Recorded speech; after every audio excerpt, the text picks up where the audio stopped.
Sometimes the most incredible stories are hiding in the driest of places, like a legal document. And let me tell you, this one is a doozy. It's a cautionary tale about a homeowners association that lost a huge legal battle for, believe it or not, one simple reason. They just didn't show up. So that brings up a pretty wild question, right? Can you actually lose a legal case without ever having to argue your side or file a single piece of paper? Well, as this official decision shows us, the answer is a big, loud yes. So what we have here is a classic showdown. It's one single homeowner going up against the governing body of his entire community. A real David versus Goliath situation. Let's meet the players. All right, so in one corner, we've got our petitioner, a guy named Clayton Jacobson III. He's a resident in his community out in Parker, Arizona. And in the other corner, you've got the respondent, the Rio Lindo Shores Homeowners Association, basically the group in charge of the whole neighborhood. So this whole thing kicks off back in early 2008. Mr. Jacobson felt like his HOA was breaking a bunch of rules, so he decided to do something about it. He took official action and filed a formal petition with the State Department in Arizona, which got the legal ball rolling. So what was his beef exactly? Well, it wasn't just one little thing. He had a whole list of grievances, everything from funny business with voting procedures and some unrecorded fees, all the way to the HOA refusing to pay him back for expenses and just generally ignoring its own rulebook. Okay, so the complaint is officially filed. The legal system is now in motion. The ball is squarely in the HOA's court. But what happened next, or more like what didn't happen next, is the whole reason we're talking about this case. So, the State Department did its job, exactly by the book.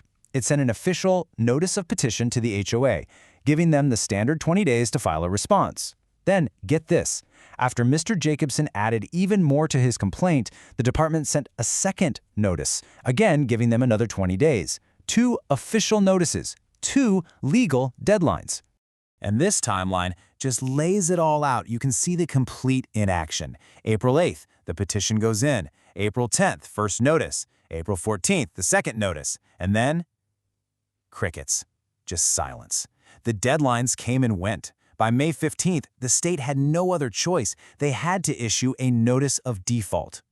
And this is where the whole thing takes a massive legal turn. Because in a formal proceeding like this, silence isn't just silence. Legally, it's seen as something way, way more serious. It leads to something called a default judgment. And it's pretty much exactly what it sounds like. It's a real, binding ruling against you simply because you failed to act. You defaulted. In other words, if you don't even bother to show up and defend yourself, the court can just assume the other side's story is true. And this isn't just some vague concept. It's written right into the law. The judge's decision spells it out crystal clear. Respondent is deemed to have admitted the violations alleged in the petition. That is it. Their silence was, legally speaking, a confession. Now, here's what's really interesting. The default judgment wasn't just a blank check for the homeowner. The judge still did his job. He actually reviewed all the claims and dismissed 5 of them because they happened before the law was even enacted. But the other 15 violations? Oh yeah, those stuck. The HOA was now officially on record as having admitted to all of them. So admitting to 15 violations by doing nothing has to have consequences, right? You bet it does. Now we get to the final verdict and the price tag that came with their inaction. First thing, the judge ordered the HOA to pay $2,000. And this wasn't even a fine. This was simply to reimburse Mr. Jacobson for the filing fees he had to pay to bring the case. Basically, since he won, he gets his money back. Fair is fair. But next came the actual penalty. The judge hit them with a civil penalty, a fine, of $50 for each of those 15 violations they were deemed to have admitted. That adds up to another $750, payable straight to the state. This wasn't compensation, this was their punishment. Okay, so let's zoom out and look at the big picture here. What's the real lesson from all this? When you boil it all down, it's about the absolutely staggering price of doing nothing. And this is really the bottom line. The Rio Lindo Shores HOA might have had a brilliant defense for every single one of those allegations. For all we know, they were completely in the right. But we'll never know, will we? By not responding, they just gave up their right to even make an argument and lost the entire case by default. So, what can we take away from this?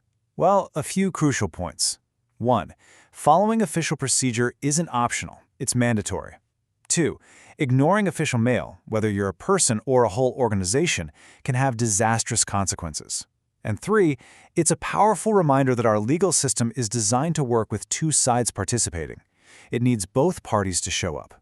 And that's really why this story matters so much beyond just this one case. It leaves us with a really important question. What happens if the leaders in your community, your organization, decide it's just easier to ignore the rules?